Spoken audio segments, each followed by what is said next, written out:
Hi, I'm Mr. Walberg, and I'm glad you're here. The populist era was all about people joining together to effect change in their lives.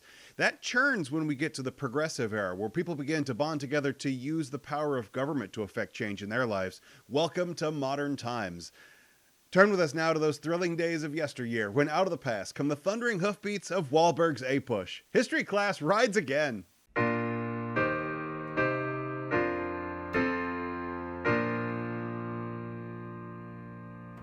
We have three objectives today. You should be able to explain why the city was a central element for the progressive movement in the United States. You should be able to assess the ways in which the labor and women's movement challenged the 19th century notions of American freedom. And you should be able to compare and contrast the democratic and anti-democratic impulses in progressivism. Let's begin in Roman numeral number 1.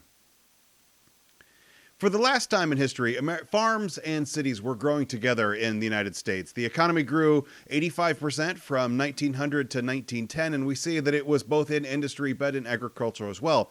Agriculture actually was entering what would later be remembered as a golden age. Growing cities meant there was increasing demand for farm products, and new irrigation techniques was increasing the amount of arable farmland. And you had that Homestead Act of 1862 still in force, promoting settlement to the Great Plains. But it was the cities that dominated progressive politics, creating to a new mass consumer society. With 4.7 million residents in 1910, New York was the largest city, and it was the symbol of modern society. And in a lot of ways, it still is. Stark divisions existed, though, between the rich and the poor. Newly arrived immigrants on the Lower East Side didn't have electricity or even indoor toilets, and Millionaires Row, just across town, on Fifth Avenue, was boasting opulent mansions. Subpoint B. By 1900, every major city in the United States had an art gallery. Kansas City, my favorite city, wasn't a huge city in 1900, but it wasn't the total backwater that a lot of people outside of Kansas City or inside of Kansas City might imagine it to have been. Still, it didn't have a major art gallery until 1915, until the death of Kansas City Star publisher William Rockwell Nelson, who left his entire estate to go purchase art for the city. Hungry for refinement, Nelson reputedly didn't like Kansas City very much and thought that his greatest legacy would be to class up the town a little bit after his death. Many art galleries and libraries tried to raise cultural standards. They had become so common in major cities that they were referred to as the poor man's university, that even somebody who couldn't afford to go to college could go to an art gallery. While the 19th century artists like the Hudson River School, in the 19th century, in the 1800s, were producing famous works of art celebrating nature, the new Ashcan School showed urban scenes like crowded bars and theaters and soaring skyscrapers and electric lights. The gritty, no-frill style of art showed the part of urban living that a lot of people really wanted to overlook. European abstract art emerged in the early 20th century, although a lot of people found it difficult to understand and unrelatable. Subpoint C. There was a new generation of journalists writing for mass circulation national magazines. They were called the muckrakers, and they exposed the ills of industrial and urban life. And here I want to introduce a couple of the notable names. The first person is Lincoln Steffens, whose book The Shame of the Cities was published in McClure's magazine. First as a series of columns and then published as an independent book. McClure's also hired Ida Tarbell to expose the deceitful practices of John D. Rockefeller. Tarbell's book, The History of the Standard Oil Company, was a monthly serial column in the magazine and then spun off as an independent book as well. But by far the most influential novelist, who was not actually a journalist, although sometimes they, run in the same circles, was Upton Sinclair. His novel The Jungle was an attempt to organize a socialist workers movement. The book told about this poor Lithuanian immigrant family exploited by business deals and mistreated by employers, laboring in unsafe conditions to produce unsafe food. It was really gross, and it prompted the Drug Act and Meat Inspection Act of 1906. Upton Sinclair always joked that he intended to hit America in the heart and inspire socialist uprising, but instead he hit him in the stomach and inspired the Drug and Meat Inspection Act of 1906. Subpoint D. In 1890, the first shopping center opened in Cleveland, a 5-story glass-topped arcade. An arcade is a building made out of arches, a shopping mall with live bands and a department store. In 1865, a little bit before then, Marshall Field opened the first department store in Chicago. Field found that giving women personal service raised sales considerably, so the store motto was, "Give the lady what she wants." Chain stores offered the same merchandise and to the same owners for less than locally owned stores because they were buying in quantity quantity and buying in bulk, and also limiting personal service. In the 1870s, F.W. Woolworth really nailed this concept. He discovered that customers would impulse buy cheap goods. In 1911, Woolworth chain had 596 stores and $1 million in sales every week. In 1872, Ward's catalog was a single sheet of paper, but it launched that year. Richard Sears began his small company in 1886. The Montgomery Ward and Sears Roebuck catalogs brought goods to small towns. It was like the Amazon of their era. In 1865, businesses spent $10 million on advertising. By 1900, it had soared to $95 million. The biggest spenders were in patent medicines and soaps and baking powders, with ads in periodicals and billboards and, painted on the sides of buildings. Subpoint E.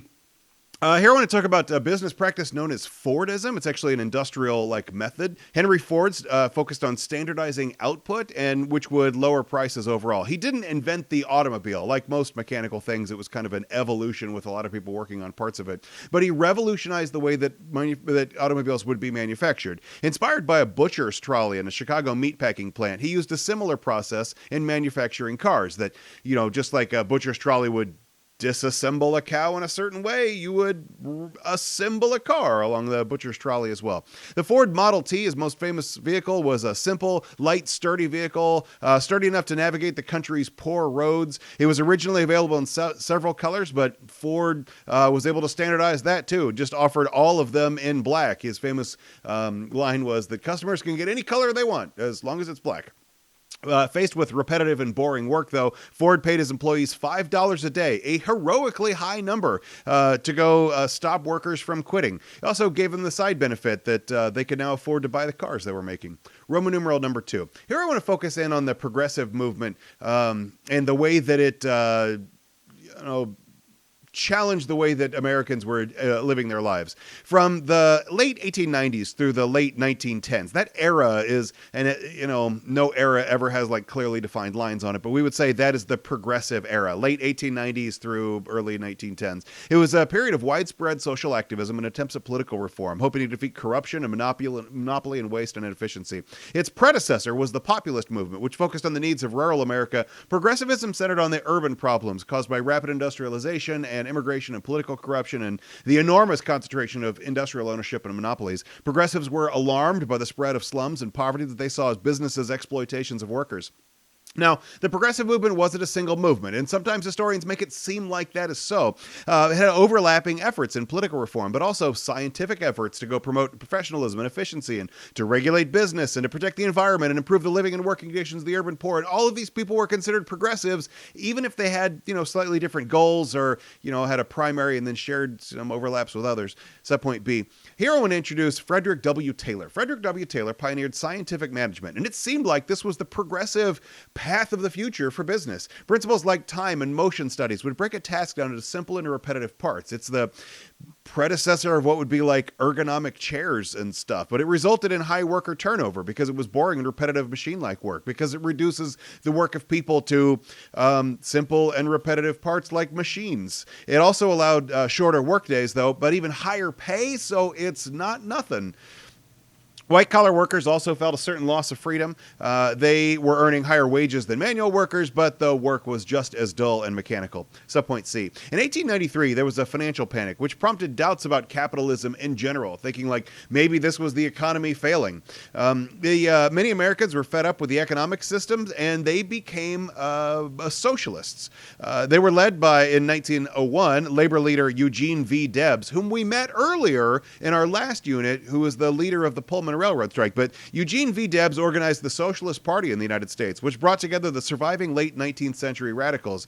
Debs ran for president in 1912 under the socialist ticket. Subpoint D. Labor unions, especially the AFL, the American Federation of Labor, which again we met in our last unit, they grew rapidly in the early 20th century. Unions wanted restrictions on judges who interfered in labor disputes, and they usually intervened on the side of the employer. So workers decided they needed some turnover in the courts. The AFL sought to forge closer ties with forward-looking corporate leaders who were willing to deal with unions in a way to stabilize employee relationships. Membership tripled in the AFL, and industrial leaders tended to prefer the AFL's moderate policies rather than some of the more belligerent alternatives. A far more radical group started in 1905, known as the Industrial Workers of the World. They also had the nickname the Wobblies, and it's unclear exactly why, but they were also called the Wobblies. The IWW promotes, and actually still exists today, the revolutionary industrial unionism. It had ties to the socialist and syndicalist and anarchist labor movements. Unlike the AFL, the IWW included African Americans. Subpoint E. Emma Goldman was a noted anarchist and lecturer. Now, this is the second time that the word anarchy has come up in a short period of time here in our notes, and I think we need to spend a second on what is anarchy. It's a political position that argues there should be as little government as possible, or indeed no government. A means not, and archy is like control, so like uncontrolled. There should be no government to it. And today we don't really have anarchists. I mean, not as an organized political movement, although maybe you could argue that anarchy can't ever be an organized, like they don't organize well because they don't. Anyway, the closest we get today is the modern Libertarian Party is probably the successor to the anarchist point of view. But anyway, it was seen as a valid political position at the time, if transgressive, at least like somewhat legit. But Emma Goldman was a noted anarchist and lecturer, and she traveled the country to go speak on rallies on sexual freedom and access to birth control. She was arrested around 40 times on obscenity charges, although in fairness to Miss Goldman, a lot of those were just simply to keep her from appearing. The next person you should meet is Margaret Sanger. Margaret Sanger played the issue of birth control at the heart of the new feminist movement. In 1921, Sanger founded the American Birth Control League. The goals of the league were spelled out in several of Sanger's books. Take, for instance, the 1920 book, Women in the New Race, where Sanger explained that undesirable immigrants, and in her words, Negroes, Indians, and Chinese, not to mention the Eastern and Central Europeans, but the undesirable immigrants were going to overwhelm the native-born people of America, and the country needed a constructive way to promote the better races. And I want you to hear the term better races here. I have given you a link in your Coursepack, but also in your Coursepack quoted long sections of Sanger's work on women in the new race, so you can understand what is her racial position. Little b, Sanger wrote in her 1922 book, The Pivot of Civilization, that her goal was to create a race of well-born children by limiting breeding among people who thought to have a genetic tendency to crime, mental or physical defects. And I want you to definitely hear racial terms in that, and to ensure the racial progress through the practice of eugenics. Eugenics would stabilize feeble-minded people and issue birth control, which would fix the world's problems by controlling the number of problematic people which were allowed to be born. And then in your Coursepack, again, I've quoted a long section of Sanger's words about the goals of the American Birth Control League to enlighten and to educate all sections of the American public in various aspects and dangers about the uncontrolled procreation and the imperative need of a world program of birth control. And she goes on to explain how she intends to keep problematic people from having children. Little c, today the American Birth Control League still exists. It's changed its name. You will know it as Planned Parenthood, with 78% of its clinics in or within walking distance of minority neighborhoods. It provides black women with 29.7 abortions per 1,000 women, as compared to 8 per 1,000 for whites. And I've given you a link to documents from the Centers for Disease Control that can show you where these numbers came from. They're included in your Coursepack as well. It is as if Miss Sanger's greatest dreams are coming true. Roman numeral number 3. Here I want to talk about the politics of progressivism. Subpoint A. Progressivism was an international movement. We often refer to it in an American context, and this is an AP US history class, so that makes sense. But it spread throughout the cities, throughout the world, is that really worldwide, cities were experiencing similar social strains from rapid industrialization and urban growth. Progressives assumed that the modern era would just require a fundamental rethinking of the functions of political authority. Drawing on the progressive reforms of the Gilded Age and the reform programs of the Gilded Age and the example of European legislation, progressives sought to reinvigorate the idea of an activist, socially conscious government. They rejected the assumption that powerful government posed a threat to freedom, because their understanding of freedom was itself in flux. Subpoint B. Several state and local governments were enacting most of the reform measures of the era. First, let's meet Hazen Pingree, the mayor of Detroit, who pioneered modern urban progressivism. He was an economics-minded mayor. He tackled taxes and tried to make the tax structure fairer. He tried to lower transit fees for public transit and rooted out corruption in city government. He set up a work program for the unemployed, building schools and parks and a city power plant. If we turn our eyes over to Cleveland, we'll meet Tom Johnson, who was the mayor of Cleveland. He was a member of the Socialist Party, and he took on corrupt utilities, firing greedy and corporate private owners and nationalizing the gasworks and waterworks and transit lines. Tom Johnson held city meetings in large circus tents, inviting the public to come question officials about city management. Today, we might worry about the optics of a city being run like a circus. The most progressive administration of the era, though, was that of Robert La Follette, a three-term governor of Wisconsin, eventually the United States senator from Wisconsin, who made Wisconsin a laboratory for democracy, in his words. He instituted primaries rather than party nominations to choose political office. He had a nickname called Fightin' Bob. He attacked big business, saying he didn't want to smash big business, but he wanted them out of politics and to be treated like any other business or any other person. La Follette's biggest target was the railroad industry, indeed the biggest business of the era, saying that railroads should be taxed at the same rate as well as other business owners. He set up a commission to regulate taxes and to stop corrupt payoffs to politicians. Subpoint C. My favorite reformers of this era were Jane Addams and her working partner Ellen Gates Starr, who organized women reform. Women reformers of the era were pretty organized on the Democratic side of progressivism. They placed the political agenda, new understandings of what women could do in the public sphere. In 1889, Jane Addams, a committed social gospelist, she founded the Hull House with Ellen Gates Starr. Hull House was a settlement house in Chicago for European immigrants. Addams was typical of the new woman of the progressive era, college-educated, middle class, devoted for providing social services. The campaign for women's suffrage, though, getting women access to the ballot, was a longer road to hoe. And here we turn to Susan B. Anthony as a leading crusader. She and Elizabeth Cady Stanton founded the National American Women's Suffrage Association, NASA, I think, to promote electoral equality.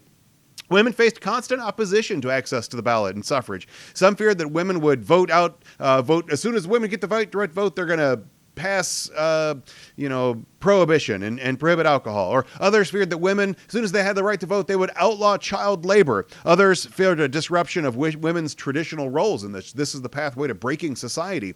By 1900, more than half of the states, though, were allowing women to vote in local elections and dealing with school issues. And in 4 western states, Wyoming was the first, which is sometimes a surprise to people. They don't think of Wyoming as a progressive state. But Wyoming, the first one to extend the ballot to women, gave women full suffrage. And then Colorado, Idaho, and Utah all followed suit.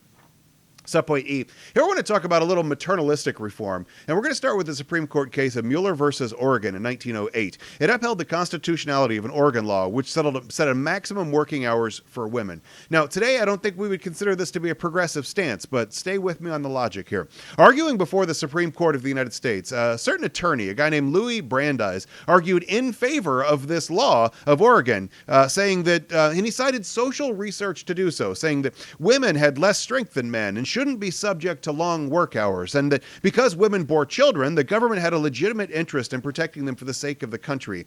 This became known as the Brandeis Brief, and it was a new legal technique. Typically, lawyers in common law practices, like we have in the United States, they go and cite precedents or, references to law, but here Brandeis doesn't actually have a strong legal backing here, so he cites social science and just says why this law should be in existence. Even if it would be in violation of the Oregon Constitution, it would just still be worth it. And it worked. It was successful. The law was held in place. Now, we wouldn't think this is a progressive subject today, to think like limiting women's ability to go to work. Like that doesn't seem all that equal and progressive, but you have to look at it from the ideas of the time that that society felt like it was exploiting an underclass, a weaker class, and they needed protections. Brandeis, though, wasn't a protectionist. He wasn't like across the board, like everybody needs protections for stuff. He wanted universal economic entitlements, like a right to decent income and protection against unemployment and safe workspaces. He argued that the right to government assistance derived from citizenship itself, and that all citizens were entitled to help, not just the underclasses. Brandeis and other progressives were successful in establishing minimum wage laws and unemployment insurance and workers' compensation laws, and the effects that the progressives would have over the course of their lifetime advocating for positions and using the power of the government to achieve them. Well, we're just getting started, and a fascinating story that I can't wait to tell you more about. Make sure you like and subscribe. God bless you.